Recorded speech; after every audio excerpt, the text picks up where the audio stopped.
Hey everyone, it's James Lindsay. You're listening to the new Discourses podcast, and very sadly, we have to talk about Christian nationalism. I don't want to talk about this. Let me just make this real clear from the beginning. This is a waste of our time. We have a huge problem going on in the world.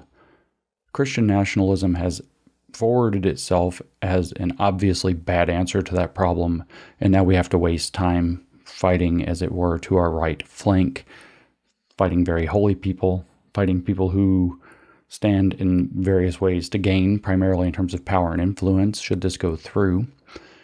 And it's a waste of valuable time and resources during a point in American history where we don't really have that time or those resources. So this is regrettable. I recently released a podcast under my other branding, but I made it public. It's called James Lindsay Only Subs. It's my fun podcast for my subscribers. Usually it's behind a paywall. I let that one be free. It was called Is Michael O'Fallon a Christian Nationalist? And I talked some about how Christian nationalism is an obvious trap. That's not a hard case to make. I mean, it's actually obvious in and of itself. But I talked about a few important points. Punchline, if you haven't listened to that other shorter podcast, no, Michael O'Fallon is not a Christian nationalist. He's seen this trap for years. He's seen it coming. He's had the wisdom not only to avoid stepping into that trap despite his Christian beliefs and his social and political conservatism, but also to warn others in the church who should know better than to step into this trap. But I want to give you a flavor, just to give you an idea of how obvious a trap this is. If you don't think it's already a trap, that this is a term already, weaponized by the Department of Justice and the Department of Homeland Security, that it's something already on their radar. It's something that we've been hearing about for years from the left. There's a rise in Christian nationalism. There's a rise in Christian nationalism. If you don't understand that for the average, especially left-leaning normie, there's no difference. There's no daylight between the concepts of Christian nationalism and white nationalism. And so if the Department of Justice or the Department of Homeland Security or something of that kind were to come out and say do an extremism stand down, the public is going to understand Christian nationalism in the same vein, and they're going to believe the lies about white nationalism being the biggest problem in America. Well, at the moment we have... literally at the moment, just coming out the last few days, we have a major poll coming out. NPR is breathless about it. MSNBC is breathless about it. MSN, the left's new Christian nationalism scare. The left's new Christian nationalism scare. ABC News, Christian nationalism threatens democracy, some experts say. That's from last fall, actually, not brand new. Yale putting out the end of the year in October last year, Understanding White Christian Nationalism. Faith.yale.edu putting out around the same time frame, Violence, Fascism, and Christian Nationalism. What do you think they're going to tie the idea of Christian nationalism to? What do you think they're going to tie? NPR 2 years ago, faith leaders speak out against Christian nationalism. Just a few days ago, Washington Post, opinion, PRRI survey on Christian nationalism is alarming. It says in their adherents of Christian nationalism are nearly 7 times as likely as rejectors to agree that true patriots might have to resort to violence to save our country. NPR just puts out this article about that survey, which is being touted everywhere through left and centrist and mainstream media. Survey, more than half of Republicans support Christian nationalism. Christian nationalism needs to be distinguished from civil religion, replies the Religion News Service. We have, what do we have? I'm looking for the NPR article. I've got a million articles that I opened because it's everywhere right now.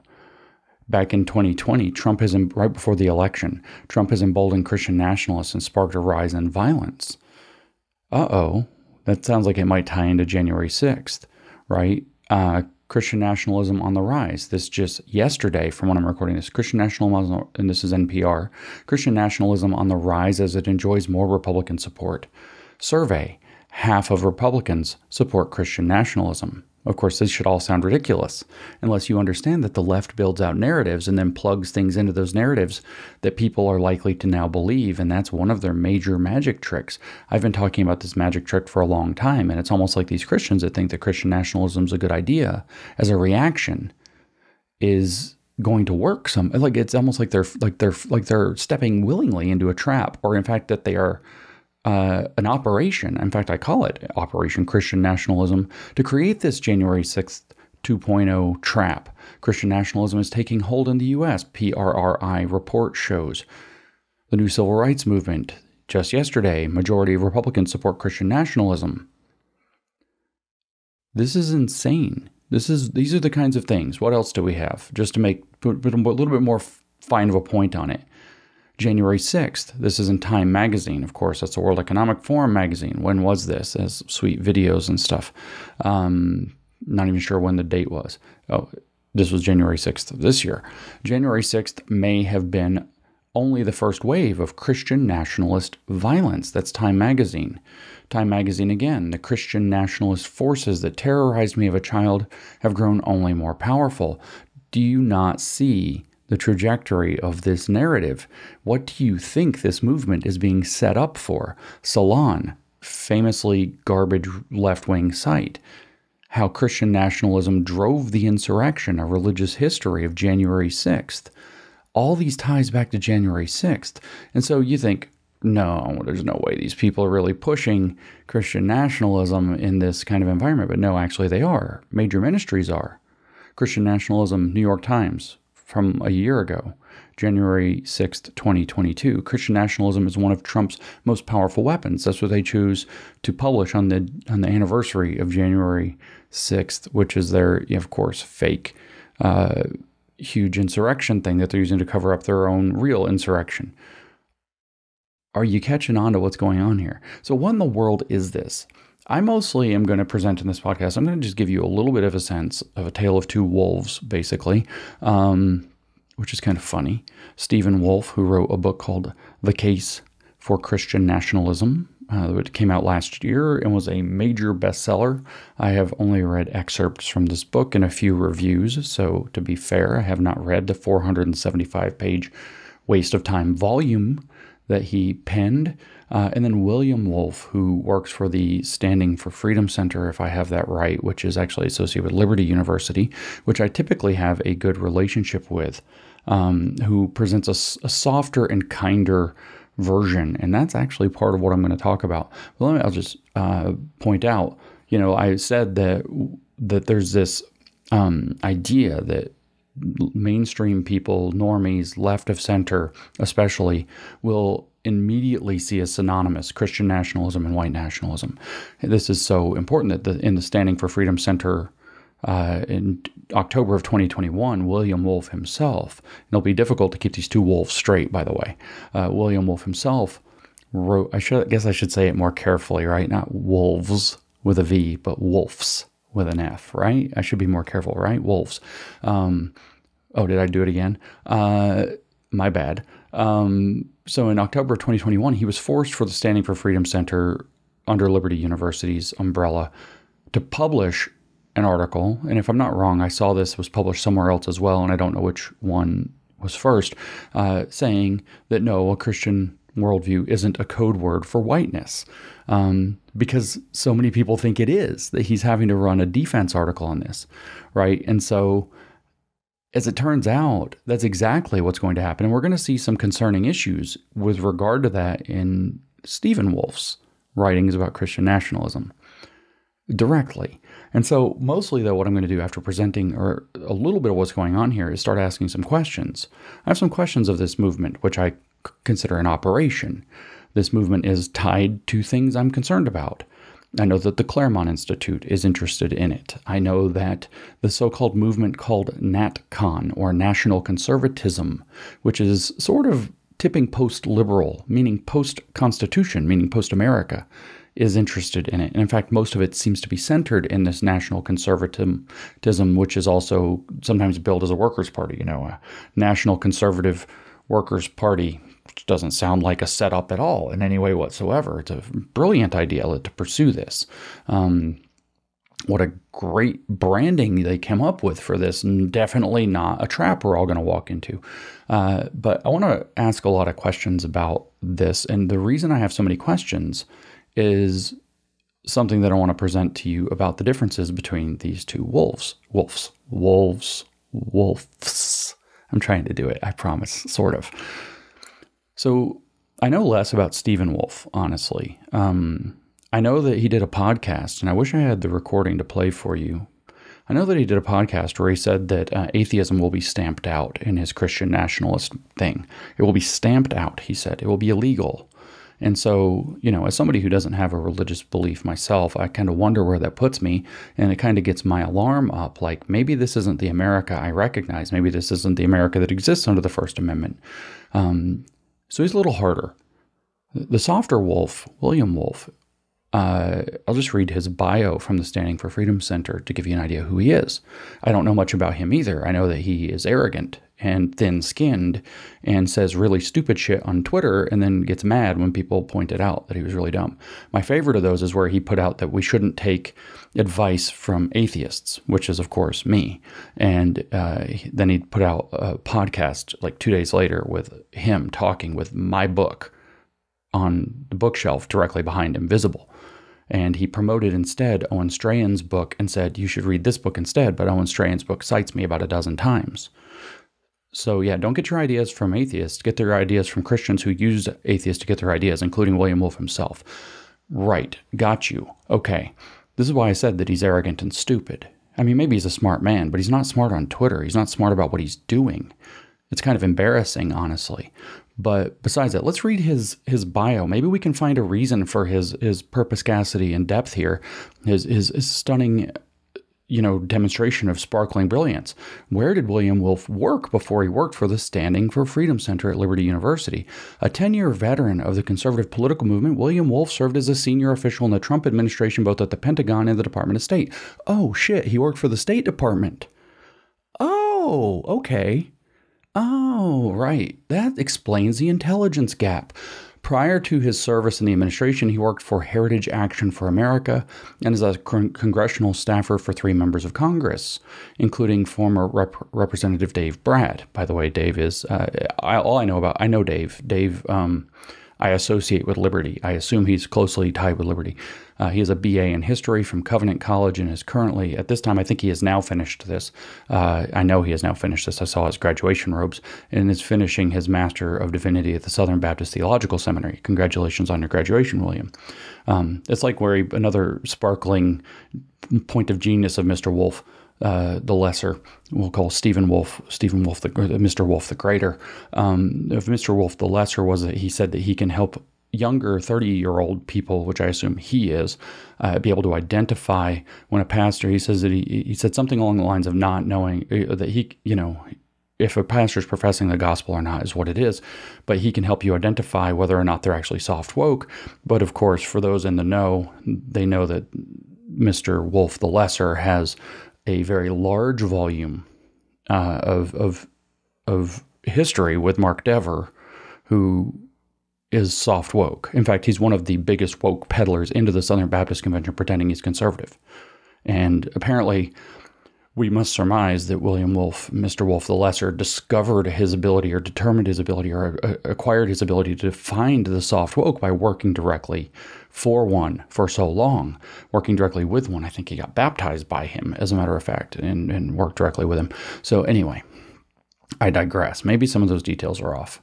I don't actually find these wolves very interesting, to be honest with you. Like I said, this is all a waste of my time, but it's going to be consequential because the narrative arc, you remember when I did that podcast, Narrative Arc Fitting, where what the left does strategically is writes out a narrative arc, and then they wait for evidence to plug into that narrative arc, just like I explained with the drag Floyd phenomenon, and now we have trans Floyd phenomenon, that they build out this long arc, stochastic terrorism, rising anti-LGBTQ hate. And what they do is they wait for an event, plug it into that long arc. The police are racist. The police are racist. The police are racist. George Floyd plugged in. Proof of worldview. Boom. And now we have riots. Drag Floyd. Anti-LGBTQ hate is on the rise. We have to do something about the rising tide of anti-LGBTQ hate. And what did all the articles say? Well, Elon Musk taking over Twitter is letting all these anti-LGBTQ figures back on, and they're stochastic terrorists. So what's going to have to happen is we're going to have the government step in after the precipitating event comes, and we're going to have to seize control of the social media apparatus that Elon Musk has taken over with Twitter and the others to clamp down on rising anti-LGBTQ hate, which is leading to youth suicides, which is leading to Drag Floyd, which is is a code name I gave for an operation to provoke people into violence against a drag queen with these relentless drag queen provocations. And of course, these reactions, like Christian nationalism, by the way, don't understand literally that it is in their book, their strategy book, which is called Beautiful Trouble, which I also did a podcast about. It is literally in their book that your real action, this is the title of the principle, which is the updated rules for radicals for the 21st century. It's called Beautiful Trouble. It's at beautifultrouble.org. You can go there and see it yourself. And the principle is the real action is your target's reaction. Well, here we have a reactionary movement, don't we? The real target. And so what did, they built out that narrative arc. Anti-LGBTQ hate is on the rise. There's stochastic terrorism driving it. And all the articles point to Elon Musk and a wild, wild west of Twitter under his dominion that allows for this to happen. And next thing you know, we're going to have a tragedy. And the tragedy is going to be proof that they were right all along. And Congress and the government and the DOJ and the FCC or whoever are going to have to step in and start taking steps. Do you get it? Okay, so what do we have here? We have a narrative arc that's being built well before January 6th that Christian nationalism is the problem. That Christian nationalism leads to violence. That Christian nationalism is massively on the rise. That Christian nationalism is a hotbed for white nationalism and terrorist activity. I wonder what's going to happen. And it's all tied to January 6th. January 6th was the warm-up act for the real Christian reaction under Christian nationalism. Do you see it? This is how they operate. This is the leftist strategy, and these fools are either unintentionally, meaning stupidly, meaning hee-haw nationalism stepping into it. I said that there are two forms of Christian nationalism on Twitter a while back. Hee-haw nationalism is what one of them should be called. That's these goodly Christian types who should know better, who don't know better, who aren't listening to Mr. O'Fallon, who's warning most of them in person and taking massive flack for it, completely unjustified flack for it, because he's honestly got their best interests in mind, and he's making sense. Maybe he's not articulating it as well as it needs to be. So there's hee-haw nationalism, and maybe William Wolf is hee-haw nationalism. I don't know. He's a State Department guy, though. So good question. But then there's this ecumenical integralism. That's a fancy word, other one, right? And the point is, though, that this is a dragnet that's being pointed toward January 6th, the real deal. That's a problem, guys. Pay attention. Do not get swept up in this. So William Wolf and Stephen Wolf and all these guys pushing this crap are going to fly high above the clouds. And Grandma out of the pew is going to jail when this comes down. Just like Grandma, after Ray Epps told her to go into the Capitol, went to jail. That's how this works, and they're going to fly on by. So, for whatever reason, these guys are putting out their ideas and putting out their information, and, we need a Christian nation and all this. We haven't even talked about how stupid this idea is yet. We're still just talking about how obvious it is that it's a trap. And where's the trap pointing? Where's the narrative arc leading? The narrative arc is leading to J6 2.0. And J6 2.0 is going to, just like with Drag Floyd, is going to require massive clampdowns on freedom of speech, maybe clampdowns on freedom of movement, maybe clampdowns on freedom of religious practice. There are going to be massive changes, maybe Patriot Act 2 or 3 or 5 or whatever one we're up to, something to contain this massive problem that now apparently, according to the new survey that's laundering this idea in NPR and everybody else breathlessly reporting on it, half of Republicans now support this. We have Marjorie Taylor Greene came out and said it publicly. I get the impulse, but it was stupid. And I'm friends with Marjorie as far as it goes. It's stupid. You can't adopt a leftist term that has been weaponized against you. If you're going to go around and say that you actually are racist, you fell for one of the tricks of CRT. You don't adopt the terms that are weaponized against you. You do not have the resources, the position. You don't have any of the necessary tools to be able to do what they call an act of strategic resistance.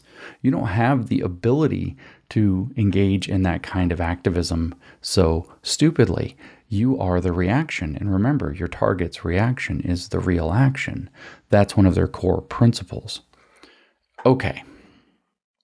So what is Christian nationalism before I start asking some questions about it? And again, we have these two pictures, and it's going to be very important because we have Wolfe the Greater, Mr. Wolfe the Greater, and Stephen Wolfe, and we have Mr. Wolfe the Lesser, and it's William Wolfe, presenting two very different views, right? And luckily, Mr. Wolfe the Greater wrote a book about it that's horrifying, and we can actually see that.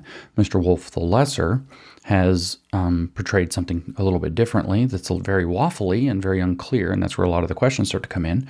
And then which one of those is serious is actually a question, but we're going to find out that it's both strategically for a reason. And we can see that, again, considering this an op is an operation, a mass line, where either the left is using the right or elements within the right are playing a game in order to discredit, say, MAGA or like whatever it happens to be that they're going to try to ensnare in this trap. Which, you know, all eyes on the Lincoln Project, all eyes on this crap. What do they mean by this? Well, it's not clear, frankly. Mr. Wolfe the Greater is much more clear, but Mr. Wolfe the Lesser, William, says Christianity is about making God's word the first and final authority on all of life, beginning first with our own lives and prejudices.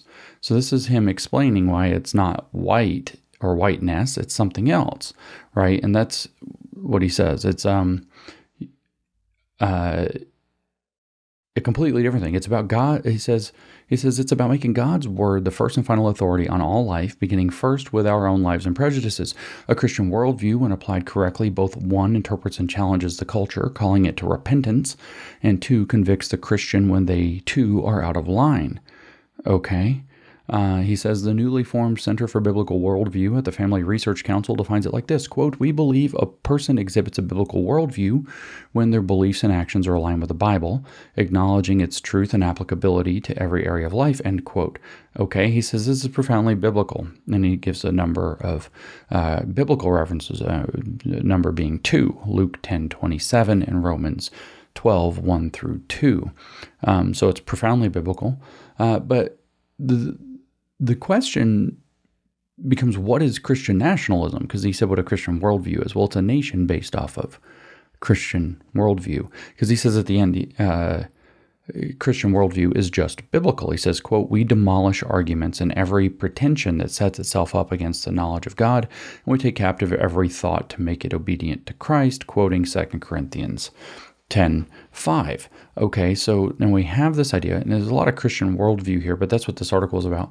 What is Christian nationalism for him? Well, it's a nation based off of a Christian worldview. It's one informed by a Christian worldview. It's one where the separation of church and state has been interpreted to mean that we will not have the government necessarily dictating worship, thus consistent with the First Amendment, which becomes a problem, obviously, but we will have the nation culturally Christian and have Christian leaders informing the state on what to do, guiding the state. And this, of course, opens a lot of questions. So when you see these kind of kindly pastors that are in what I would say hee-haw nationalism instead of ecumenical integralism, which I'll come back to in just a second, because I forgot that I didn't finish that up. Like I said, I'm freewheeling here a little bit.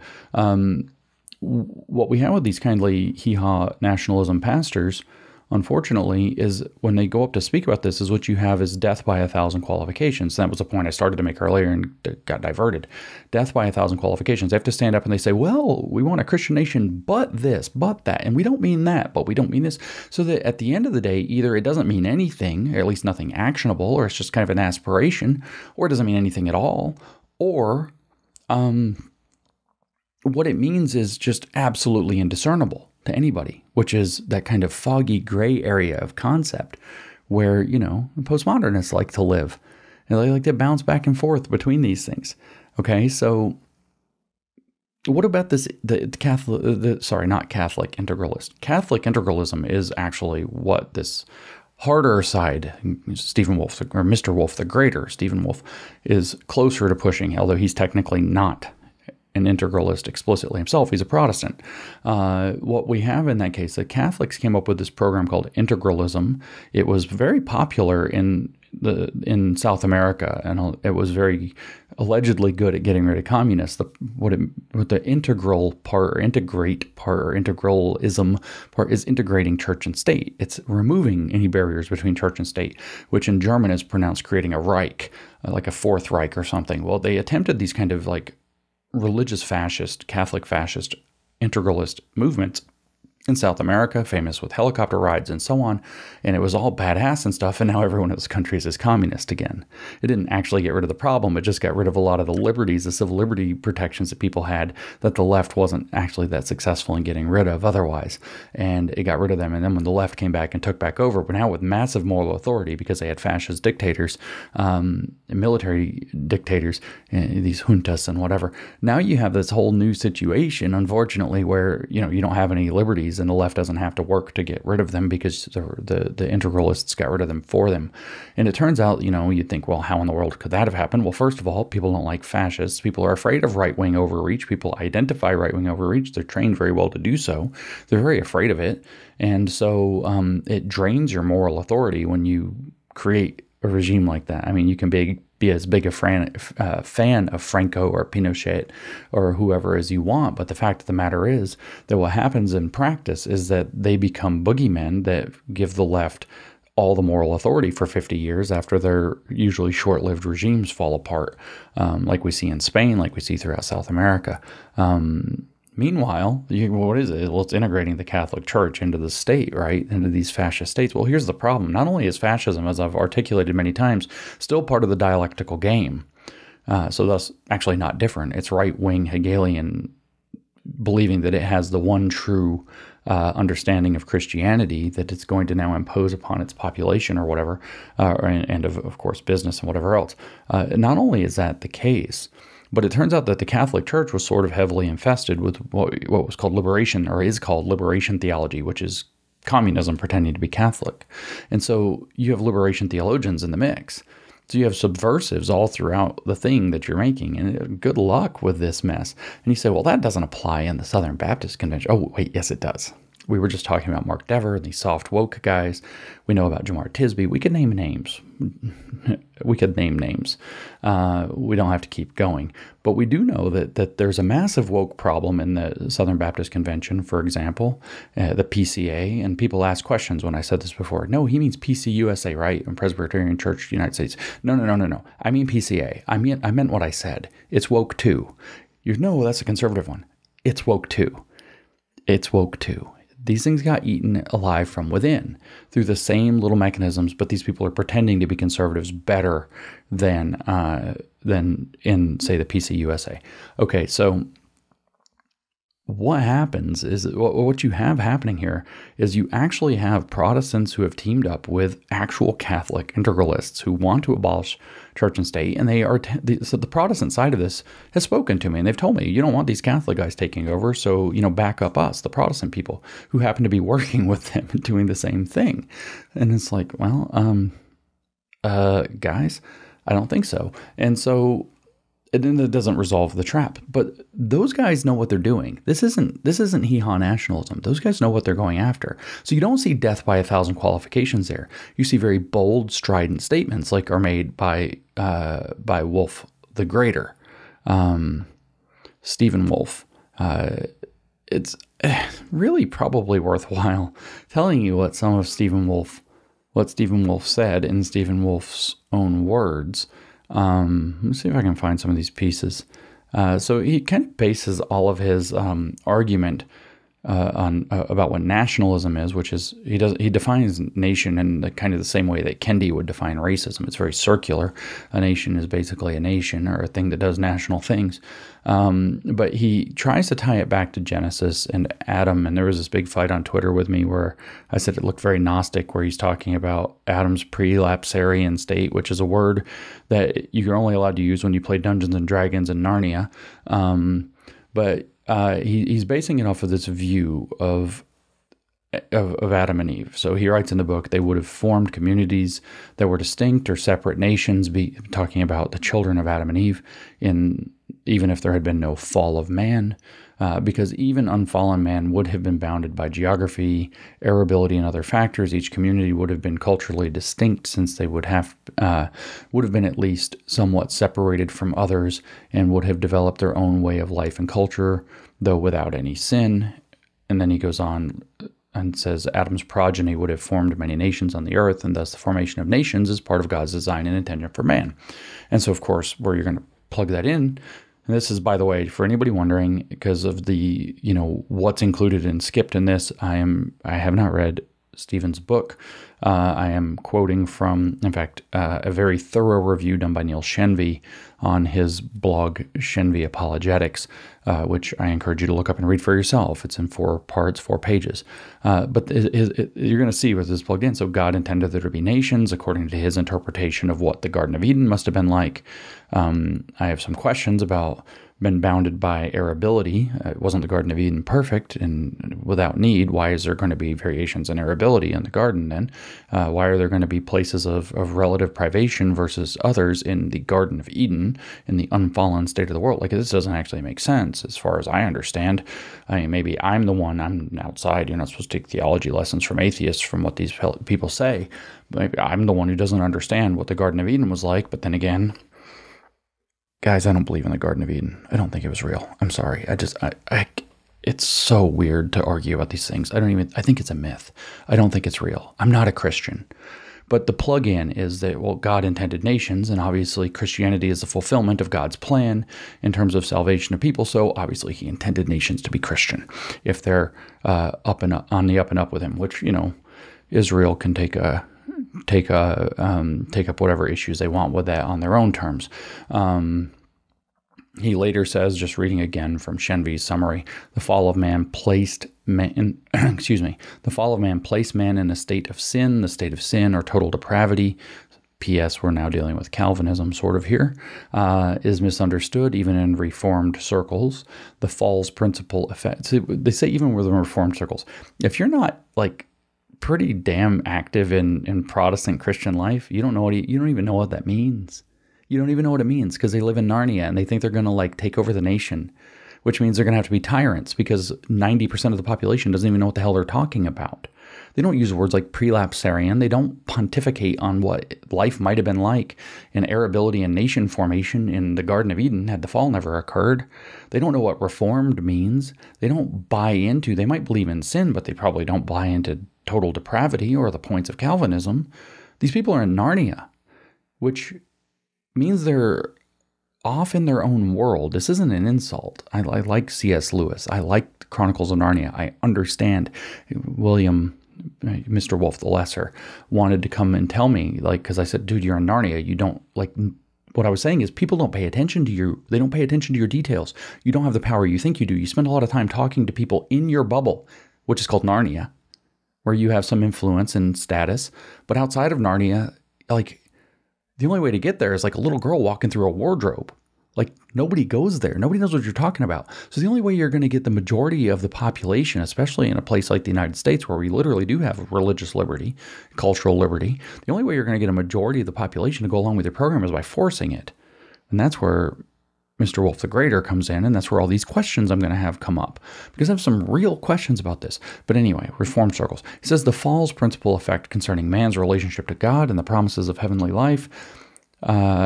I messed that up. The fall's principal effect concerned man's relationship to God and the promised heavenly life, for it removed man's highest gifts, those that drew him to heavenly life. This is Mr. Wolf the Greater speaking. Man retains his earthly gifts, those that lead him to the fundamental things of earthly life, such as family formation and civil society. Thus, man still has his original instincts and knows the principles of right action, which incline him to do what is good. So he's saying, that we have this sense of goodness. Shenvi ties this to a quote, that's on page 22, to another quote on page 150 through 151. He says it's also evident from both instinct and reason that we ought to prefer our own nation and countrymen over others. This is a justification, obviously, for nationalism. This instinct is not from the fall or due to sin. It is natural and therefore good. Okay, so he's setting up the idea that it's a Christian concept to have nationalism, and so thus we have to think about what that means. But then furthermore, we're going to have to infuse Christianity into nationalism, because if nationalism is itself a Christian concept, something deemed godly and good under Christianity, then we're going to have to put Christianity into that, or else it isn't going to make sense. And, there's some other kind of theology type stuff here. Lots of, that which is natural is good for you, blah, blah, blah, blah, blah kind of stuff. But I'm really concerned because he has this idea of how the government is going to be organized, right? And so, for example, he says, let me find it so I just quote him and I don't rip off from Neil. Where is it? Because these are Neil's words. Let me actually just read this paragraph from Neil. He says, this is Neil Shenvi speaking, if the basic end of civil government to order, that is to orient earthly life to heavenly life, has not changed, then the laws in every nation should, this appears to, there is a quote, I got you, sorry, has not changed, then the laws in every nation should still order earthly life to heavenly life. Now quoting Stephen Wolfe, ordering people to heavenly life is a natural end for even the generic nation. So in other words, the nation's job is to orient people toward heavenly life. Shenvi explains, in other words, if the fall hadn't happened, civil governments would still have existed and would still have instructed citizens to keep all 10 commandments. Therefore, civil governments today should instruct their citizens to keep all 10 commandments.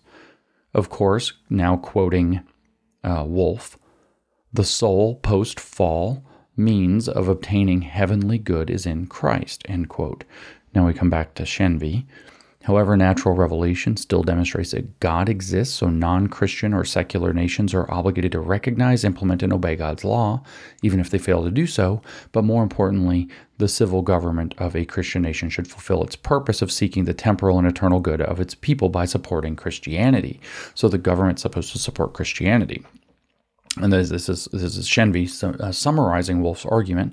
And he says, Wolfe summarizes this point clearly. This is the next paragraph. So this is a kind of a long pair of quotes from Stephen Wolfe, Mr. Wolfe the Greater. The question is whether a Christian magistrate having civil rule over a civil society of Christians may punish with civil power false teachers, heretics, blasphemers, and idolaters for their external expression of such things in order to prevent 1, any injury to the souls of the people of God, 2, the subversion of the Christian government, Christian culture, or spiritual discipline, or 3, civil disruption or unrest. Modern religious liberty advocates deny this, and I affirm it. Okay, so that's page 359. Now, having just read that podcast for you guys where I went through that speech from Mao, that's almost exactly like Mao. Here now we have Christian in place of socialism. So the idea is that rather than having a government that settles its questions by appealing to Christian or socialist authority and that supports the party, and then we look at the idea of there are the people inside, which are the people, and then or in this case Christians, or then there are people on the outside. And he says that, right? Having civil rule over a civil society of Christians may punish blah, blah, blah, right? Okay. And so first of all, that's exactly what you have to be concerned about. So you have a civil society of Christians. What about everybody else? Well, what are they going to do? Well, with Mao, it was simple. You either join or you get persecuted. We take away their freedom of speech, blah, blah, blah. I'm not saying that Stephen Wolfe is like Mao. I'm saying that when you start talking like this, you better be paying attention. This is serious.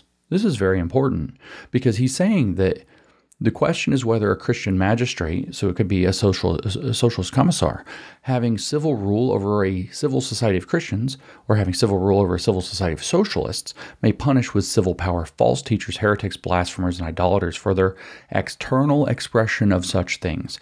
In order to, 1, these are the exact kinds of reasons that Mao gave. Any injury to the souls of the people of God. Well, he said any injury to the party or its ability to govern or to socialism itself, or the ability of the people to believe in the masses to accept socialism, 2, the subversion of the Christian government. This is something that, Christian government, Christian culture, and spiritual discipline. This is exactly what Mao said, is that what puts you in the category of the enemy is that which subverts socialism. Okay, so I'm not saying that we're dealing with the same philosophy or the same theology or the same religious structure.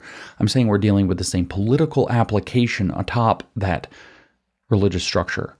Socialism is one, Christianity, under, I guess, Stephen Wolfe's view of what constitutes Christianity, because his theology informs all of these decisions. And I'm assured by some other people that his theology is quite bad. I'm not the authority to make that. But this is exactly what Mao says.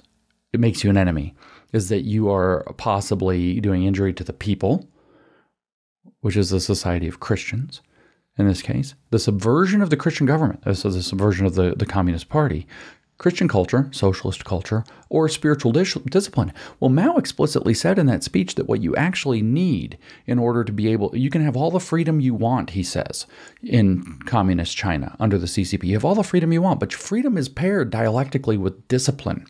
You see, you only have freedom when you have discipline, right? And you have to have socialist discipline, he said. Well, here we have spiritual or Christian discipline. And then 3, civil disruption or unrest. That's exactly the thing Mao also names. This is, having just read that speech on Mao, this is concerning to see this. And he says, modern religious liberty advocates deny this should be the case, but I affirm it, he says. He affirms it. Stephen Wolfe, the hard line, Mr. Wolfe the Greater, affirms the idea that we should have a society of Christians. Don't know what to do with the people outside of that society. Are they people? Do they count? Where are they at? I'm telling you, I have questions. And it should basically have a very similar to Maoist structure, affirming whatever his version of Christian theology is, as opposed to socialist theology. He adds elsewhere, a Christian society that is for itself will distrust atheists. Well, yeah, because we'd call your dumbasses out, decry blasphemy.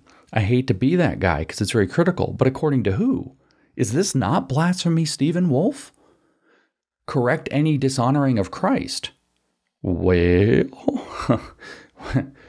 orient life around the Sabbath. Frown upon and suppress moral deviancy. Well, that's again, moral deviancy is doing any injury to the souls of the people of God. The subversion of the Christian government, Christian culture, and spiritual discipline, is that moral deviancy? Do you have the power to suppress that? Because again, that's what Mao said the point of the dictatorship of the proletariat is. That's what he said the people's democratic dictatorship exists to do, is suppress that deviancy.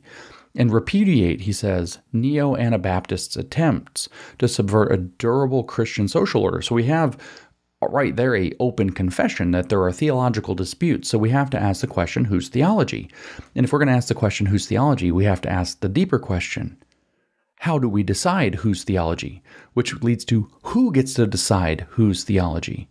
Which leads to the question, which government agency will decide whose theology is acceptable and not acceptable in a civil society of Christians ruled by a Christian magistrate with the power to punish with civil power false teachers, heretics, blasphemers, and idolaters for their external expression of such things in order to prevent 1, any injury to the souls of the people of God, 2, the subversion of Christian government, Christian culture or spiritual discipline, or 3, civil disruption or unrest.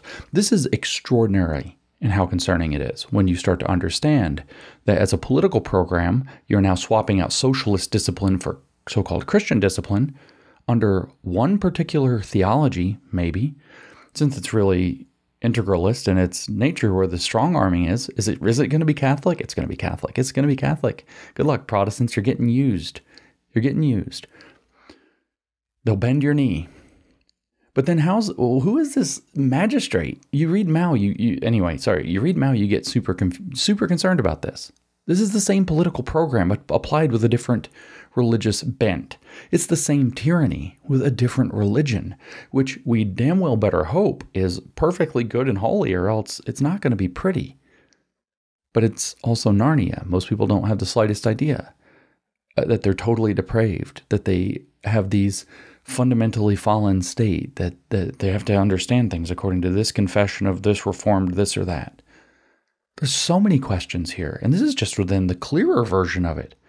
Without death by 1,000 qualifications of, well, we're not going to violate the First Amendment, we're not going to take people's religious liberty away. Sounds awfully damn like you are going to take people's religious liberty away. If the statement in, I quote, modern religious liberty advocates deny this, and I affirm it, sounds a lot like you might. But then who's this magistrate, the Christian prince? Well, of course, it'll be lower magistrates, a magisterium, if you will, an episcopate. But The Christian prince is who is going to be in charge. See, the nation's going to have to be led by a so-called civil magistrate whom he calls the Christian prince. Do we want to be led by a Christian prince in the United States of America? Is that what this is about?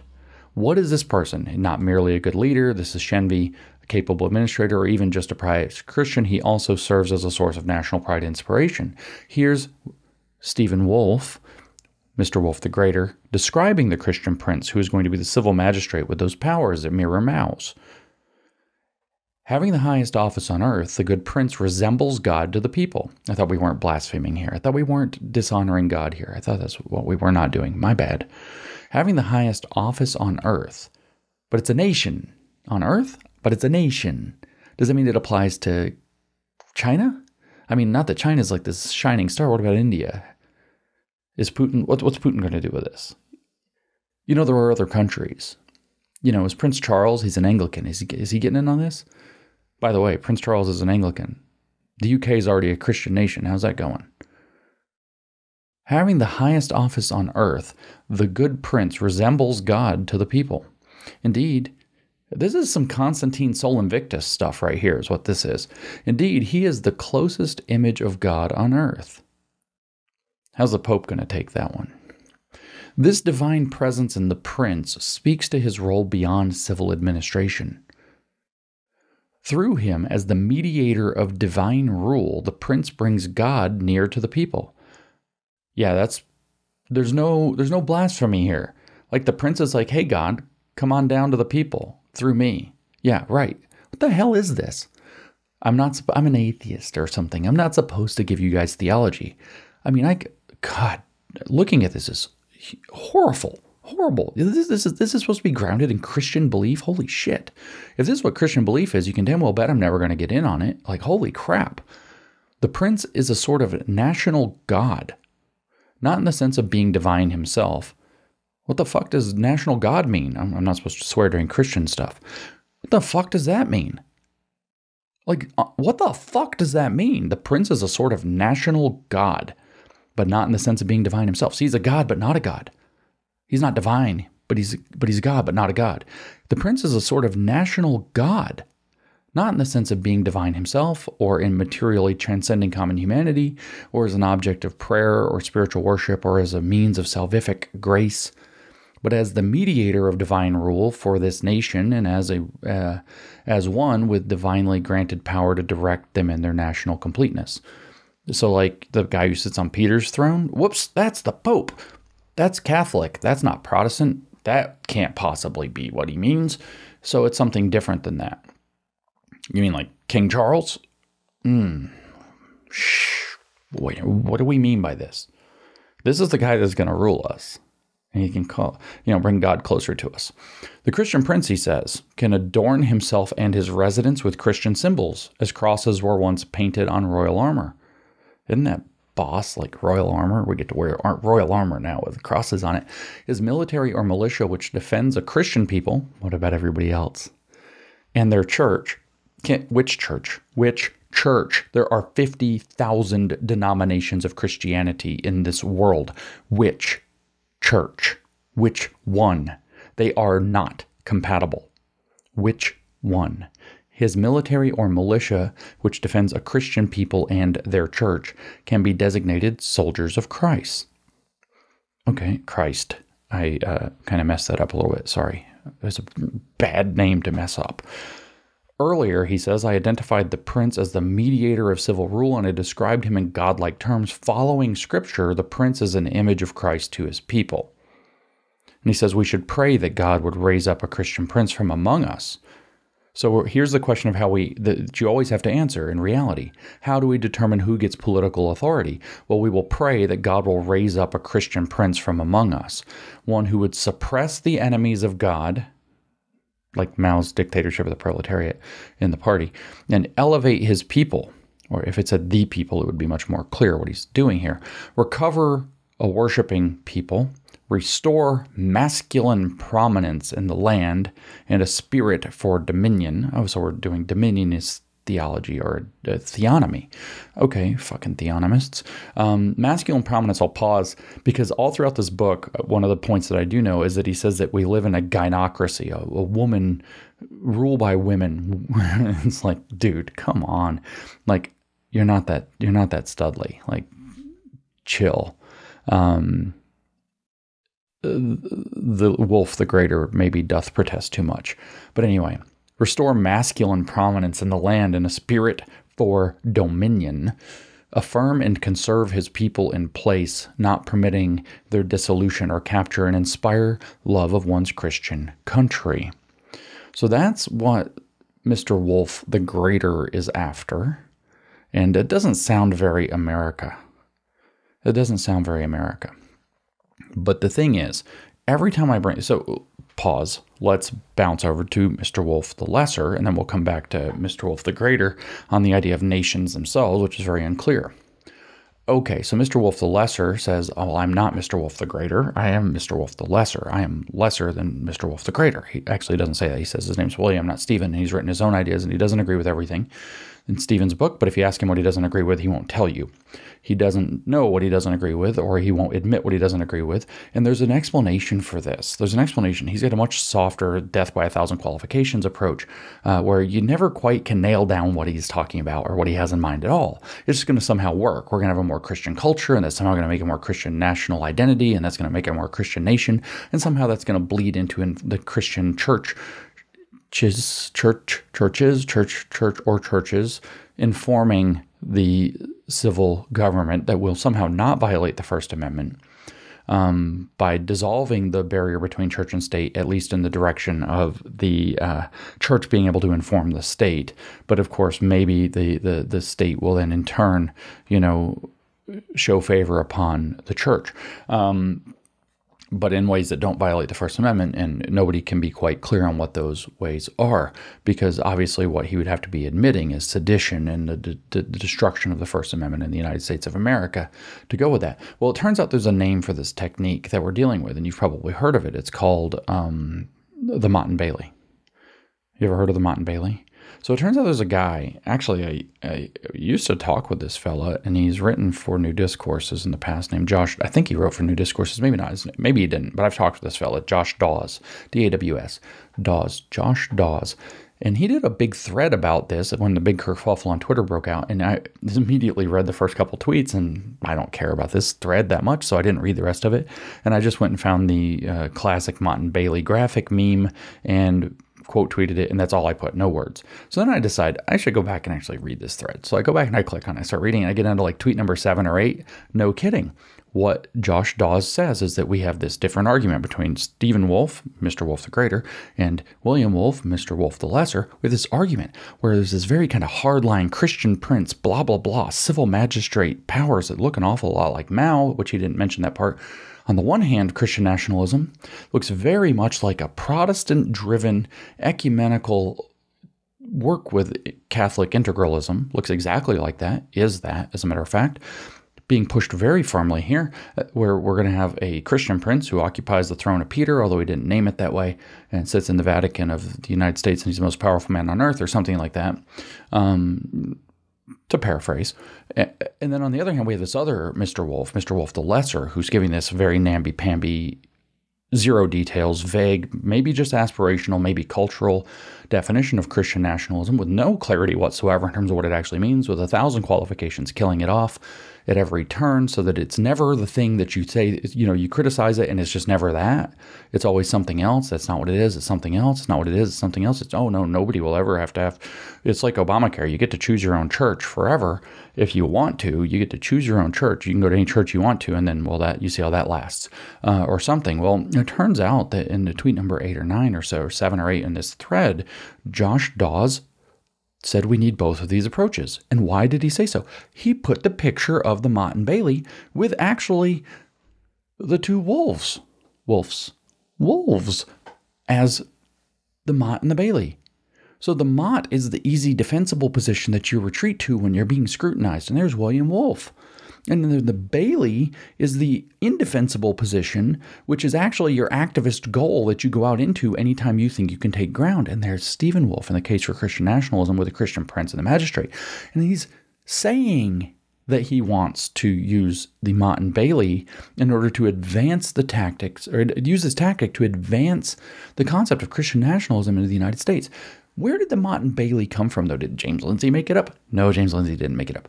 Is it just something everybody's always known? No, it turns out the answer is not that. It comes from a paper that was written by a friend of mine, Nicholas Shackle, a philosopher. He wrote it in 2005. And the title of that paper, Who Uses the Motte and Bailey? Who uses Motte and Bailey tactics? Well, Nicholas Shackle coined the term Motte and Bailey doctrines. I have it in front of me.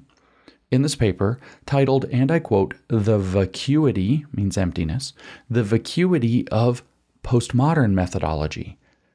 Sorry, postmodernist methodology.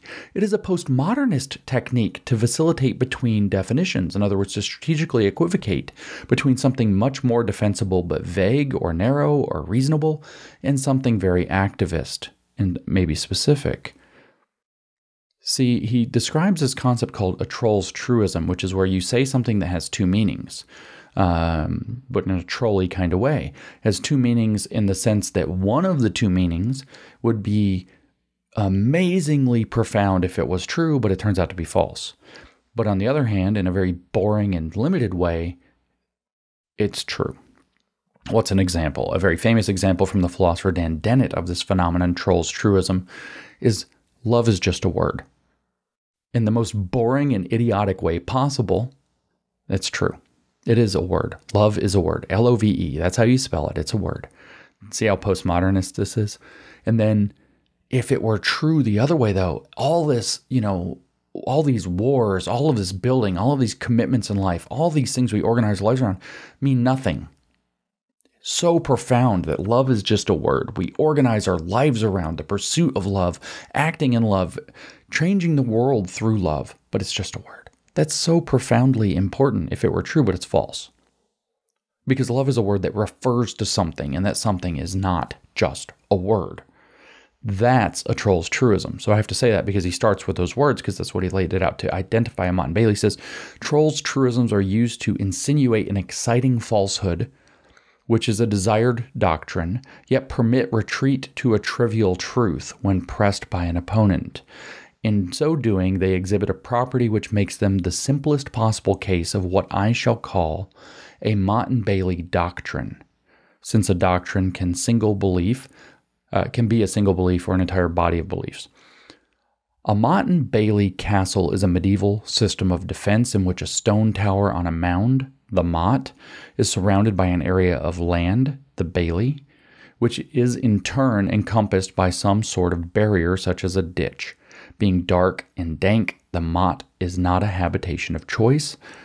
The only reason for its existence is the desirability of the bailey, which the combination of the motte and ditch makes relatively easy to retain despite attack by marauders.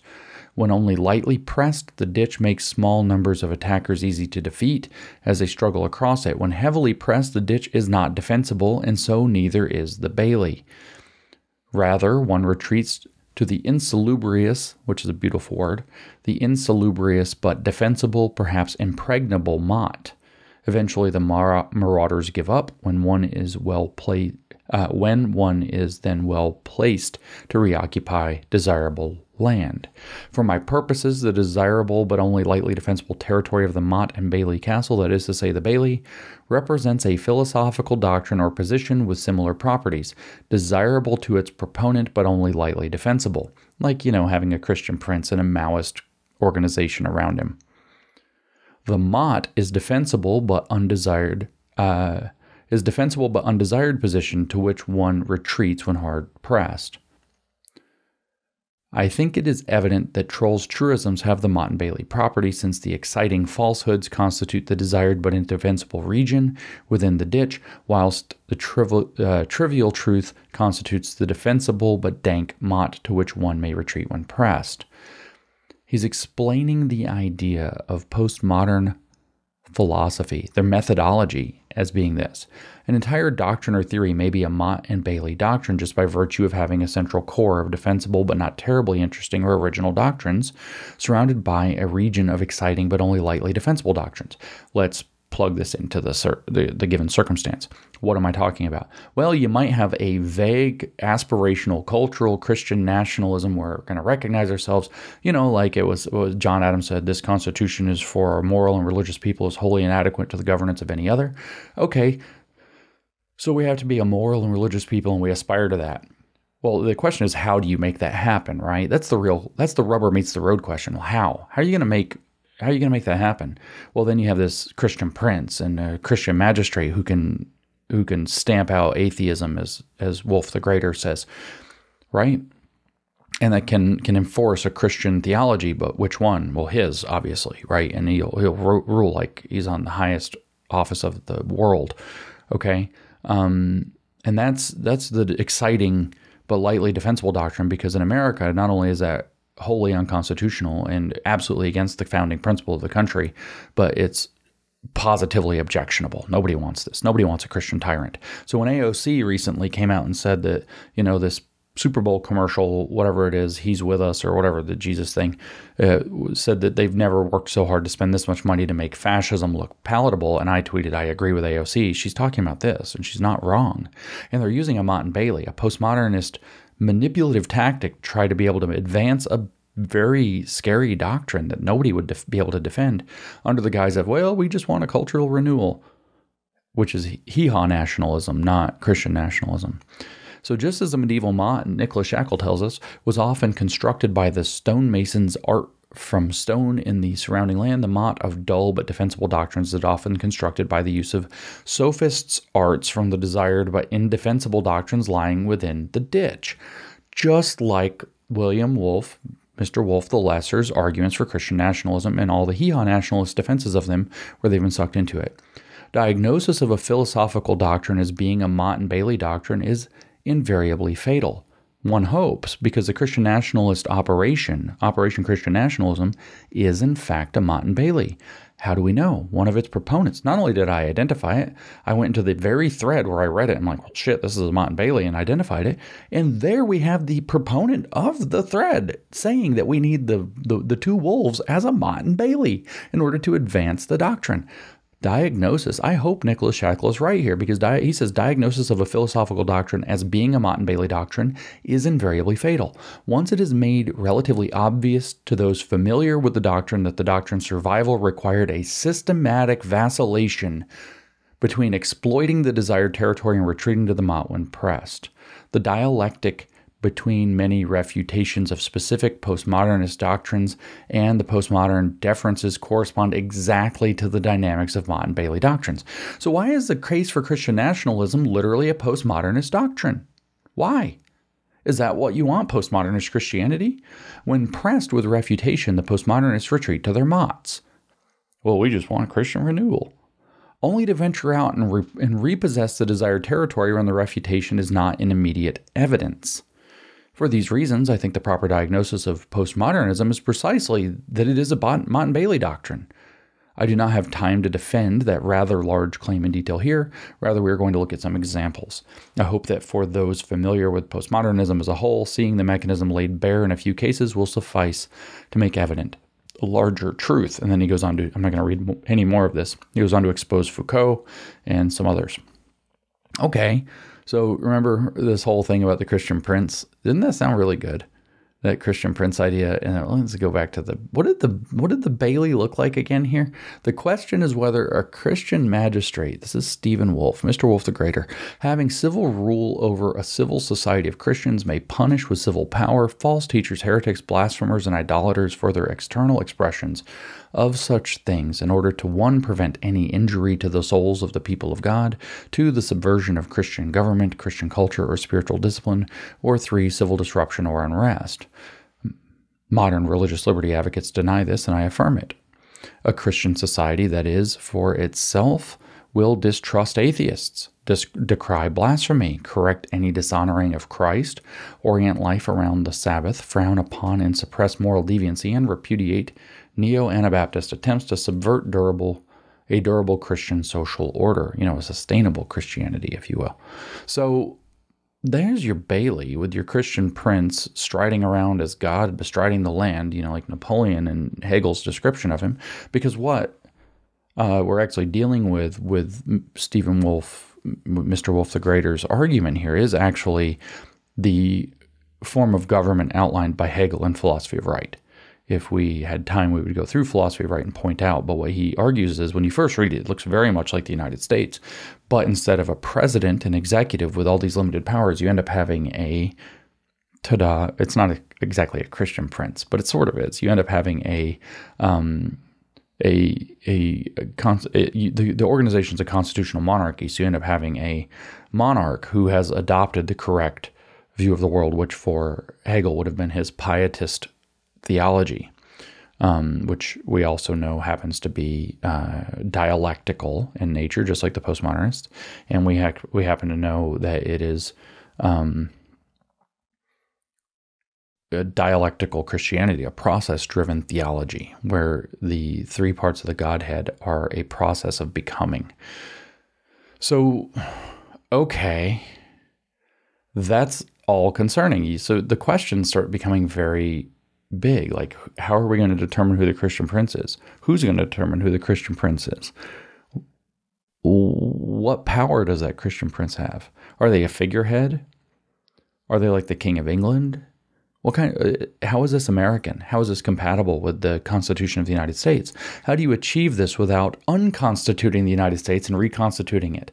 Which, when you reconstitute it differently, is no longer the United States, because the United States is a country that's constituted by the United States Constitution. And if you change the Constitution, you change the nation. How do we do this? If it's going to, say, punish atheists, what are you going to do? Do you exclude them from the ranks of the people, like Mao? Is that what that means? What do you do? Do I have to go to church? Who's going to make me? Which three-letter agency are you going to empower to send me to church? And which church can I go to or not go to? Which church do I have to go to? Where's the list? How do you get on the list? Which three-letter agency is going to decide what the list looks like? I guess the Neo-Anabaptists aren't going to be on the list. That's not okay, so they're out. What about the Mormons? Can Mormons be in this new Christian nation? Are Mormons allowed? Are they invited? What about Catholics? Are Catholics okay? I mean, they're not Protestant. They're not Calvinist. They're not Reformed. Do they count? Are they Christian or are they not? Because I know there's a big issue between Protestants and Catholics on that very point, right? What about Orthodox? Where are they? Just within the Baptists, like what happens when there's a huge fight? Say the Paedo-Baptists are in power and the Credo-Baptists say that that's not okay. What happens? How do we resolve that? How do we decide? Because there are theological disputes. There are 50,000 denominations. How do you choose which ones are valid and which ones aren't? And then we go to, these are real questions around Mr. Wolfe the Greater, but we turn to Mr. Wolfe the Lesser and we see things like, well, it doesn't really matter. If you're Christian, you're Christian. So if I'm a, charismatic snake handler or Westboro Baptist or something actually quite progressive and left, professing, like if I'm a completely woke church with a drag queen pastor, does that count? Or is that blasphemy? But if that doesn't count, who makes the determination? So we're going to have drag queen Christianity. We're going to have drag queen church because they say they're Christian. That's happening in the Methodist Church. It's happening in the Anglican Church. Okay, so that's happening. Do we have the social gospel from Walter Rauschenbusch, the very left Baptists of yesteryear? Do we have the Christian left, which is usually the Catholic left, is what that refers to? Are they allowed? Or is that blasphemy? And if they're not allowed, who makes the list? And where is that list kept? And what three-letter agency determines the list? And what three-letter agency enforces the list? Does the Department of Justice start to make lists of churches that aren't qualified? Which church can I go to is a question. I have to go to a church now. Well, okay, great for my religious liberty, but we already saw Stephen Wolfe denies religious liberty. That doesn't matter. Atheism will be illegal. Atheism will be stamped out. Blasphemy will be too. How do you determine which churches count and which ones don't? Obviously, the Anabaptists are out. Which churches count? Who decides? Well, it's going to have to be a government agency. And when you go back to Mr. Wolf the Lesser, and he says, no, it's not like that. We're just going to have, certain people are going to have the ear of, say, the presidency or the governor or, the legislature, the Congress. We're going to bring Christian voices to the table. They're going to have a seat at the table. Okay, fine. Same question. Which ones? Okay, so I get to be an atheist, and maybe I'm not excluded from society like Mao would do, like Mr. Wolf the Greater might. Mr. Wolf the Lesser over here in the Ma isn't going to be so cruel. But certain people are going to... Is the president going to have to meet with a representative of all 50,000 Christian denominations? Again, what about the Mormons? How about the Catholics? What about drag queen pastor? Which ones get the ear? Which ones are allowed and which ones aren't? Is it the people who just happen to have power? So it comes down to like the power plays that happen within the Southern Baptist Convention get to determine, for example, who gets access to the seats to the seat of power in the United States if it's still constituted as the country that it was. Who gets to have that access, that authority? How do you answer that question? And rather than working it out now, of course, if we're explicitly naming ourselves a Christian nation and saying that we're explicitly leaning into that, the question becomes, who makes the list? Who says what counts? And again, are we just subject to the power plays of entities like the Southern Baptist Convention and Presbyterian Church of America or Presbyterian Church USA? Which ones? Who? These are not trivial questions. We're talking about, are we creating a ministry of religion, a department of religion at the federal government? Will it work like the Department of Education?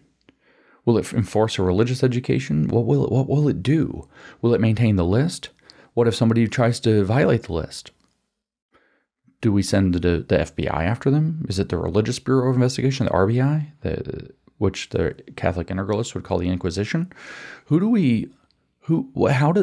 I'm serious. I'm not being glib. How the hell is any of this stuff supposed to work?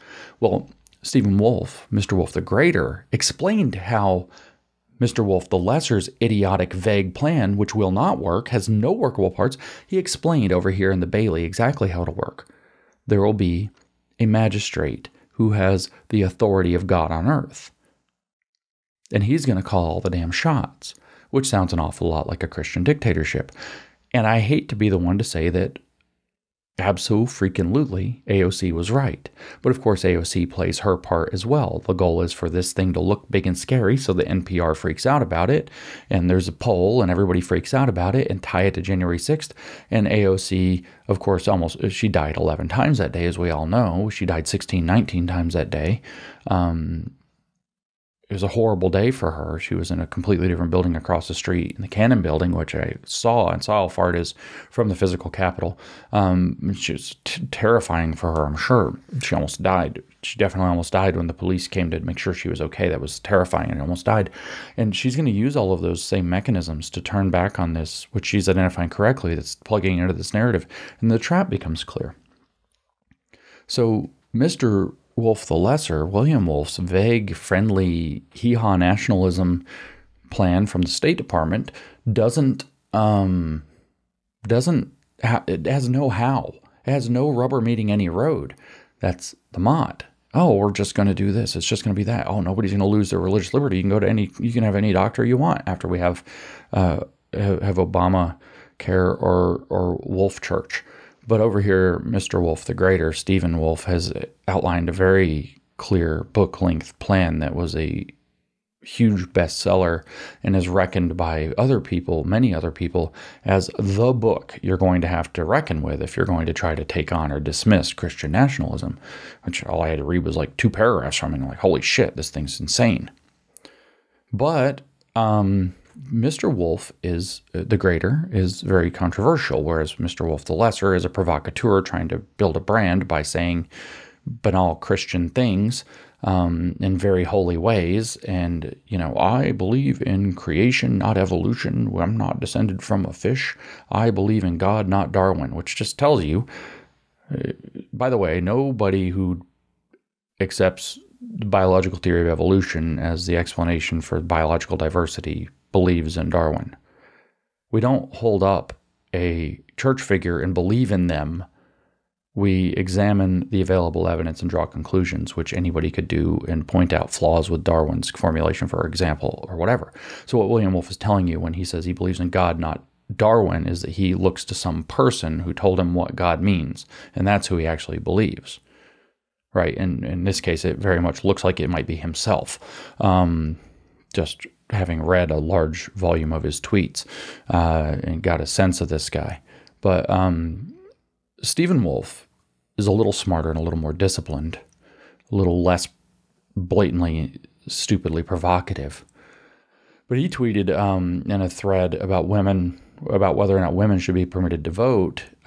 He went on to say that he affirms the franchise, in other words, the right to vote, for all adult men and women. When asked if he affirms the franchise for all adult men and women, he responded succinctly, no.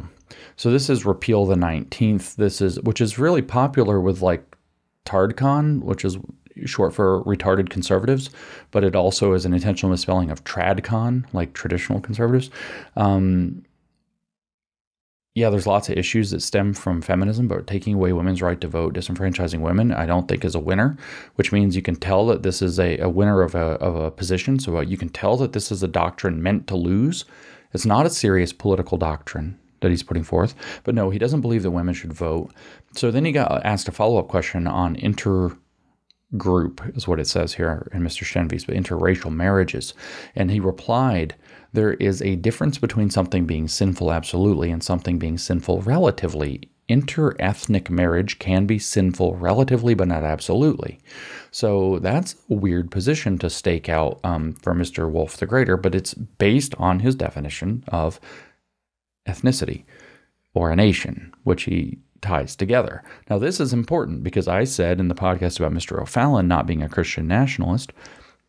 By the way, Mr. O'Fallon points out all the time that one of their missions is to repeal the 19th Amendment and rescind the right to vote for women, and that it's therefore obviously a position that's not meant to win, but rather an operation of some kind in all likelihood.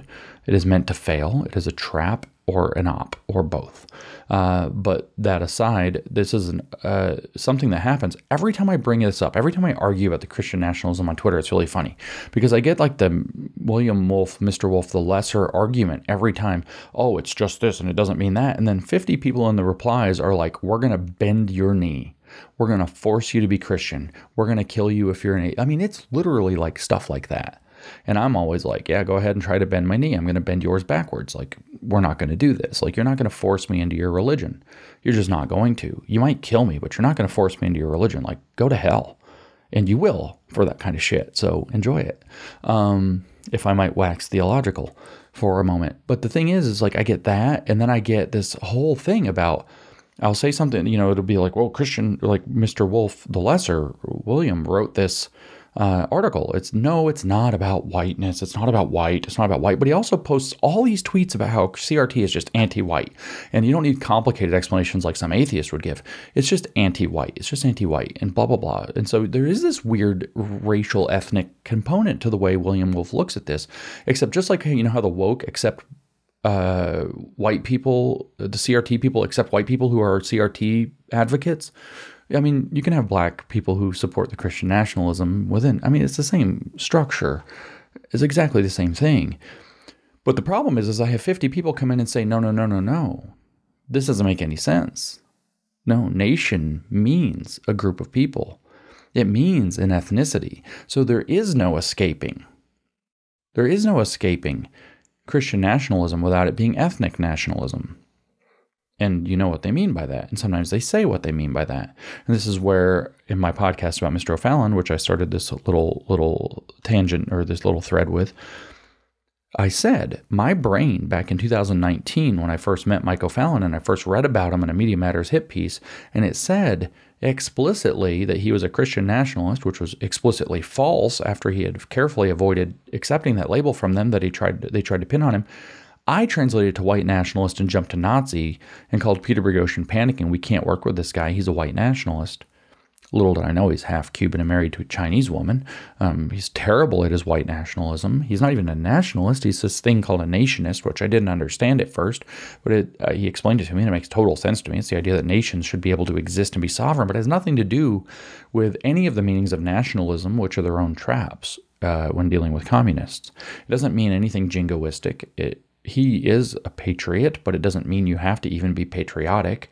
It means that in his definition that borders exist. Borders define the boundaries between political entities called nations, which are political regions subject to a set of laws that are followed within that. So on one side of on each side of any border, there are unique laws. So on one side of the border, there are these laws. On the other side of the border, there are those laws that are sovereign in each of those two regions, and that nations have the right to exist, define their borders, and enforce their laws within them. It's actually a very non-nationalistic argument. There's definitely no rah-rah jingoism anywhere near it, and there's certainly no nationalist party-flavored kind of stuff like the Kuomintang or the various nationalist parties that, integralism resembles a lot more, this Christian nationalist thing. Well, the thing is, this ethnic thing doesn't go away, and there's a reason for this within Mr. Wolf the Greater, Stephen Wolf. But first, let me just actually tell you what he says in response to this. So I'll read from Shenby. When Wolf uses the term ethnicity, he's not using it in its colloquial sense to refer to categories like French, Hispanic, Chinese, Irish, etc. Instead, he explicitly writes, and now we're going to hear from Stephen Wolf the Greater, I use the terms ethnicity and nation almost synonymously. So what am I saying here? Though I use the former to emphasize, so ethnicity, to emphasize the particular features that distinguish one people group from another, while nation is used to emphasize the unity of the whole. Though no nation, properly speaking, is composed of two or more ethnicities. Now that's a challenge in a country that's got a motto like e pluribus unum, from many one. So he's saying that there's an American ethnicity, but in America we aren't kind of an ethnicity in the sense that we are one people group. We are a bunch of people groups that ascribe to a set of principles and ideas and ideals. That's the difference of the American experiment. One of the more common phrases Shenby tells us that Stephen Wolf uses to characterize ethnicity is, quote, your own people. And Shenby clarifies that is the people you recognize as, quote, your own people.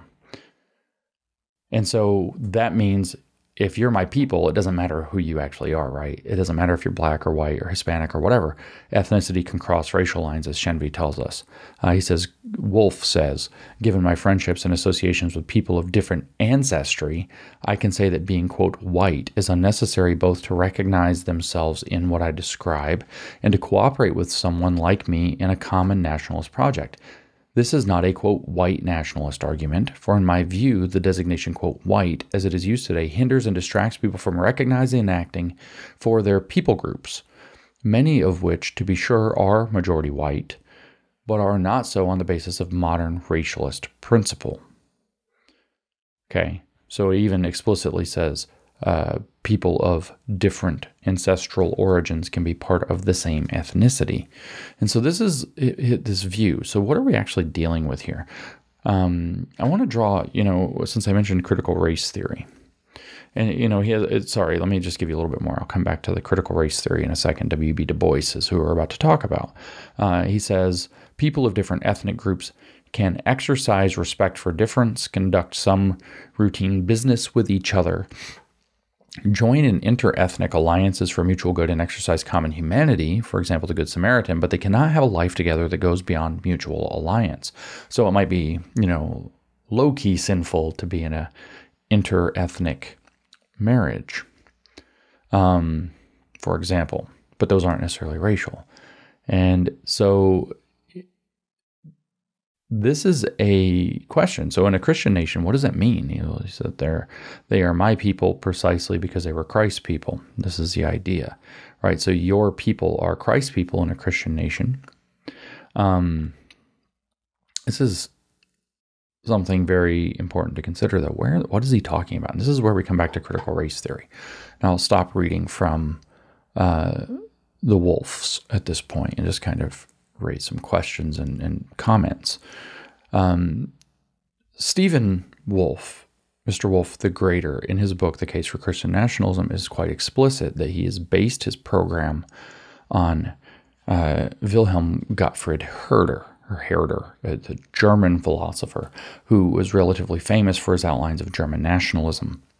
It turns out that the character W.E.B. Du Bois went and studied. There were lots of nationalists, by the way, that W.E.B. Du Bois studied with, but he went to study with some of these nationalists and specifically studied Herderian nationalism while in Germany, which he fell in love with. This was in if I remember my dates right, 94 and 5. I might be off by 1 or 2.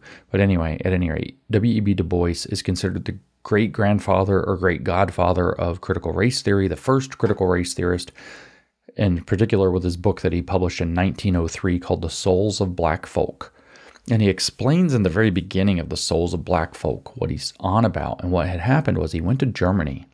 And here he is, a black man trying to get a PhD in a German university. He ends up getting it from Harvard, not in Germany, in the late 1800s. First black PhD at Harvard.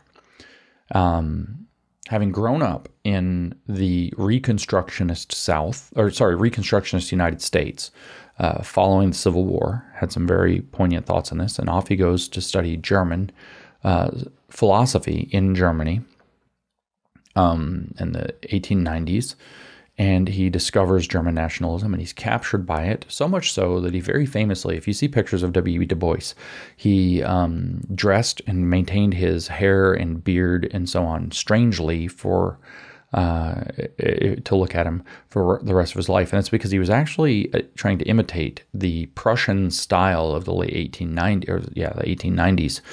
And he, for example, celebrated the Kaiser's birthday until his death.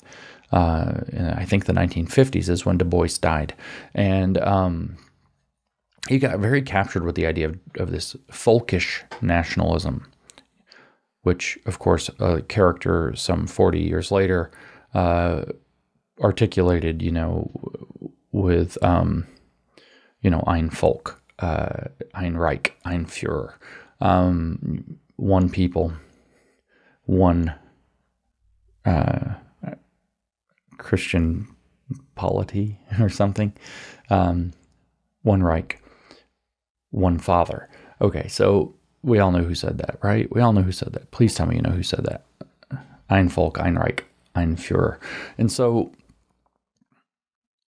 this national, I'm not saying this is necessarily where that goes. It's just called the National Conservative Workers' Party. I'm not saying that's where it goes. I have no doubt that they're much more savvy than being so stupid. So what we have is that W.E.B. Du Bois became caught up in Herderian folkish nationalism. And what he did was he ascribed in the souls of black folk. He said that, why is it the souls, plural, of black folk, singular, and folk? Folk, not people. Folk. What he was caught up in is the idea of folkish nationalism, that a folk, your people, defines an ethnicity. And that black people in the United States find themselves with a split soul, with two souls.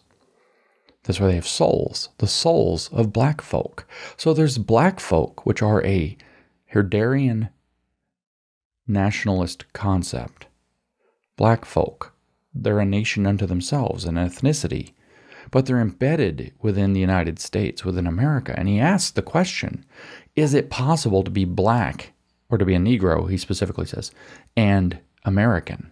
A Negro and an American. In other words, is it possible to occupy this dual soul? And then from this, he builds up the concept of dual consciousness or double consciousness, which becomes the concept of standpoint theory or standpoint epistemology later that we now deal with in so-called standpoint positionality under intersectional thought. And woke and CRT adopts this, and Kimberly Crenshaw in Mapping the Margins leans into it very explicitly and very intentionally. That there is a strategic discourse of resistance and identifying with the concept I am black and embracing that kind of nationalist folkish identity. Now the thing is, why do I bring this up? CRT is born out of this folkish identity to black folk, and instead of rather trying to say, how are we American in overcoming that ethnic difference, if, say, Stephen Wolf's hypothesis that having multiple ethnicities is a problem within a single polity, rather than grappling with that, it leans into the idea that, no, we're going to lean into our differences and our nationality, our folkish view of ourselves. And so white folk become a folk too. Actually, Du Bois published another book called The Souls of White Folk, which is a collection of essays some years later. And so there's this folkish nationalist thing, and then you have nations within nations that are at odds with each other that create various issues. And one could summarize the whiteness studies arm, as I did in race Marxism, of critical race theory as being an attempt to give a white folkish identity to white folk, and by awakening in them an anti-racist consciousness or a critical race consciousness, and simultaneously to awaken a black folkish nationalist identity in black folk that's also tied to an anti-racist. See, these are two aspects in opposite form, two aspects of the same phenomenon of anti-racism, one white and one black, and occupying the opposite positionalities within the same power dynamic, and then you can dialectically synthesize them out and achieve racial justice. You see, this is the strategy. But what we have with Stephen Wolf, Mr. Wolf the Greater, in this case, with the case for Christian nationalism, is he's saying that Christian nationalism should be a folkish nationalism. And where does that go? How does that work? How are we going to have a folkish nationalism rooted in Christianity? We have 50,000 denominations. What are we going to do? Is this denomination going to get that region and that denomination get this region? Are they going to go to war like the various religious wars of the last 500 years in Europe until just the last few? How are you going to, what are we going to do with those differences? Is each one of them a folk? Is there one folk? Is there a meta folk? What is there? How do we deal with the Paedo-Baptist folk and the Credo-Baptist folk and their differences? Do they each get a region? Do they get like, one gets like the upper Midwest and the other one gets like, you know, the Ohio River Valley? Like, how do we do this? And then what are they? How are they not like kind of, do they get their own laws under their own Christian prince? Does that make them kind of, which one of them is the highest office in the land? How do we resolve those? I mean, how do we do any of this? But none of this, how is any of this supposed to work? These are real questions. Except through dictatorial power, through whichever of those factions happens to be best positioned and most powerful at any given time. And why are we relying on a view of Christian nationalism that's folkish nationalism? It's based in Herder, that's building out Hegel's philosophy of right, which is a dialectical constitutional monarchy. Why would we do that when we're the United States of America, which is something completely different? It's constituted in its First Amendment of the Bill of Rights specifically not to end up in that position. Do they become autonomous zones? Like, does the upper Midwest Credo Baptist pocket and I guess the Moscow, Idaho theonomy zone, like, do they just do whatever they want? Are they subject to the same laws? How does this work? How is any of it supposed to work? Are we going to just balkanize the nation like Andrew Torba said? Like Andrew Torba wrote an article. By the way, he pushes Christian nationalism real hard. He's the CEO of Gab. He's openly anti-Semitic. It's kind of a hot mess. I assume he's an op, but I don't know that, of course. But he wrote an article back in October or maybe November. It was November. It was after the election, after the midterms didn't go the way. He said the way forward is to balkanize and build. So we're supposed to balkanize the country into a bunch of kind of Christian autonomous zones and then build up within them. Is that the objective? Like, how is that not sedition? How dare you call yourself an American if that's what you're thinking we're supposed to do? How dare you? Have you given up on this country? But of course they've given up on this country. Of course they have. But I still am left with so many questions about how this is supposed to work. We know now, though, let's summarize. We know now that we have two positions, at least, within Christian nationalism. There are more. This so-called movement. We know that there are at least two positions. One that we are representing by Mr. Wolf the Lesser, William Wolf, and one that we are representing by Mr. Wolf the Greater, Stephen Wolf. And we know that they are being used in a dialectical strategy called the Motte and Bailey to advance the agendas of both. We know that the Bailey is the desired, the stronger of the two is the desired target, and that the weaker of the two, Williams, is used to protect and advance that. And we have to wonder why we're going along with this. We also know that there's a long building narrative arc, over a decade old, that's already got deeply laid tracks that demonstrate that this is an obvious trap and might be an outright fed up. I do remind you that William Wolfe very proudly worked for the State Department before he became whatever he is now at Liberty University's Standing for Freedom Center, writing articles and so on about Christian nationalism and otherwise. Which one of those visions are we going to be in? Are we going to be in the vague aspirational one? And if so, how's that different from what we actually have now? What's stopping us from becoming culturally more of a Christian nation? Why don't you just go evangelize? Why don't you go get your apologetics straight instead of writing this stupid garbage? Why don't you try to invite people to your church and make your message resonate with them instead of doing weird Christian nationalist stuff that freaks people out? Why are you, why not take a stand to clean up the denominations instead of trying to take on a nation when your room's not even clean yet? Have you not read your basic Jordan Peterson? He's not wrong. You can't clean up your denomination, say the Southern Baptist Convention, and you're going to rule the country? Are you out of your friggin' mind? Are you out? Like, what? Are you stupid? Why would anybody let you do that?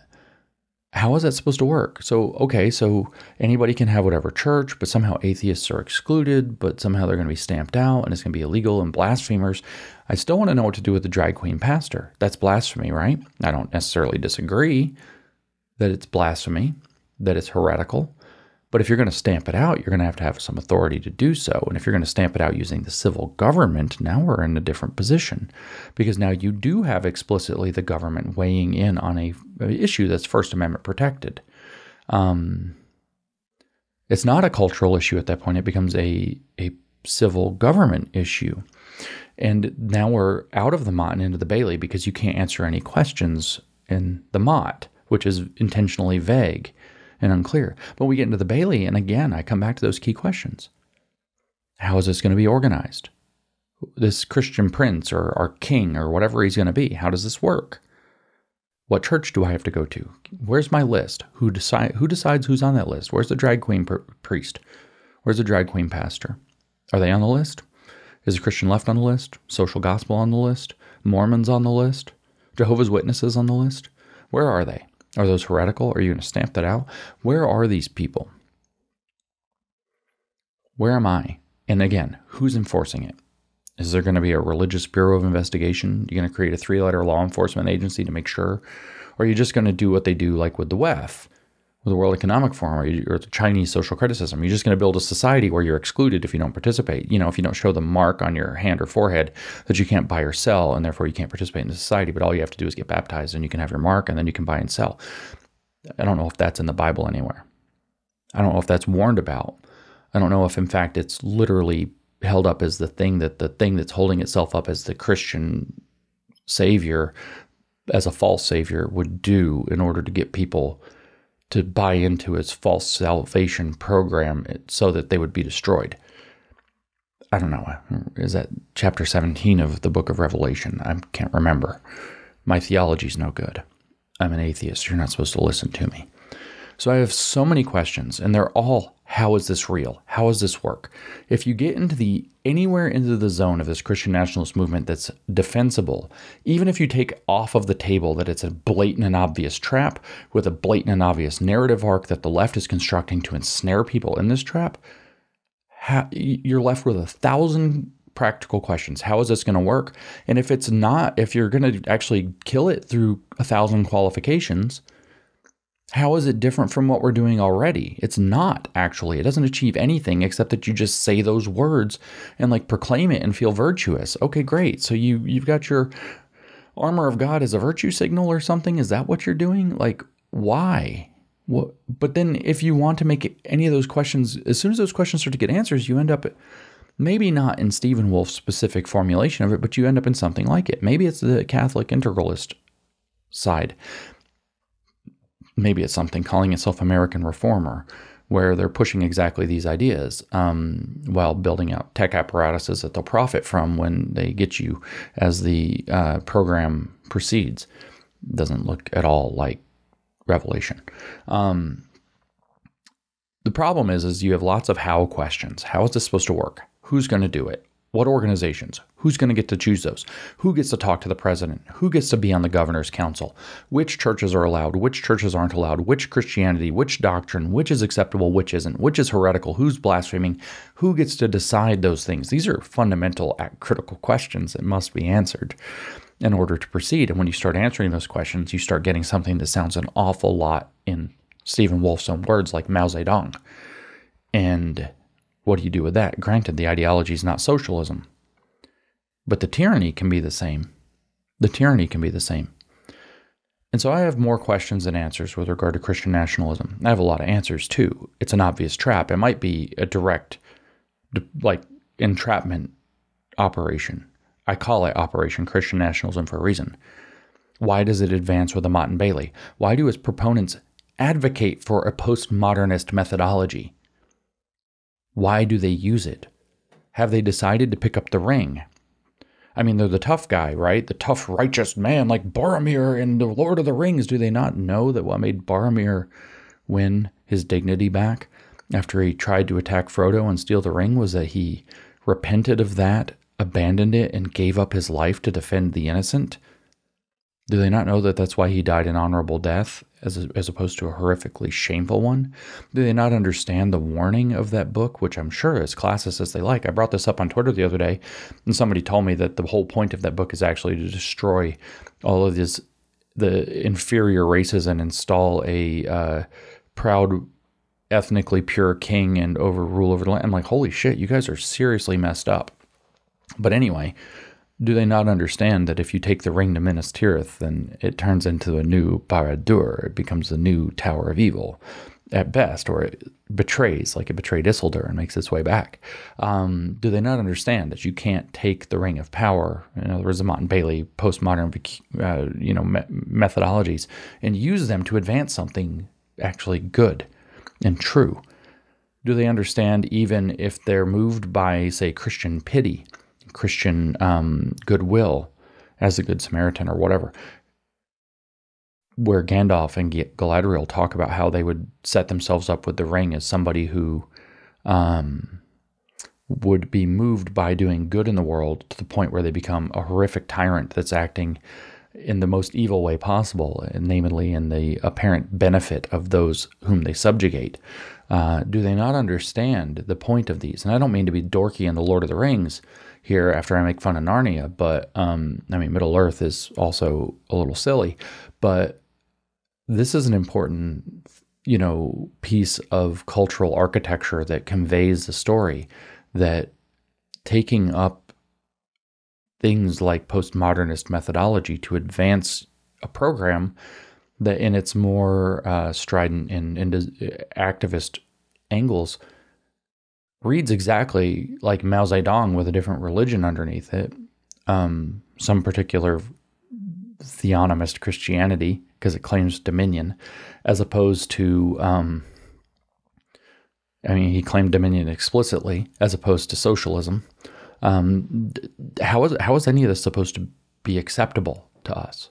And again, when you get in there, then you start having ugly questions. What church do we have to go to? Who's making the list? Who's making us go? What if we don't go? Do we get arrested? Do we get in trouble? They say, no. Do we just get excluded from society? Do we get a mark on our hand or forehead that tells us what we can buy and sell? How does it work? How does any of it work? And so I encourage you, if you're seeing this Christian nationalist stuff and you want to be a badass that saves our country, to repent of it quite seriously. I don't think that this is what you want to be doing. I don't think you want to be the grandma jerked off the pew and placed into the gulag of January 6, 2.0. I don't think you want to be the foil, and in the words of Beautiful Trouble, the reaction. Why? Because your target's reaction is the real action. You don't want to be the pretext for the next set of emergency powers where the narrative's already been built up and it's being built up. The operation is clear from the leftist perspective how this works. So why are we taking this seriously? Why is this still happening? Why are people still talking about this so vigorously? These are the kinds of questions I have. aside from the infinite practical questions that apparently are going to lead me to have to bend people's knees backwards, because they tell you, William Wolfe the Lesser comes out and says his wonderful wolfy things. His sheep's clothing is on nicely. He says his wolfy things like that, nobody's going to enforce anything like that on you. And then in the replies and the comments underneath, 50 people show up and tell you that they're going to kill you if they can't convert you. And so you have to wonder what's really going on here. Why are we doing this? My suggestion to you is that you grow in your discernment. If you're a Christian, I suggest that you read books like Jeremiah chapter 23, Ezekiel chapter 34. If you're Matthew 6, if you're dealing with William Wolfe, Matthew 6:5, where you're not supposed to pray out in front of everybody, Mr. Wolfe. You've received your reward in full, I suppose, probably from the State Department. I would encourage you to take very seriously that this is a blatant trap, that it might be worse than a blatant trap. It may be a big setup. I would encourage you not to support it. I would encourage you to step away from it, and thus I can stop having to waste my time thinking about and talking about it, and can actually focus on dismantling the Maoist revolution that we're under already, which also depended in its success upon a nationalist reaction, as Mao told us. So consider it.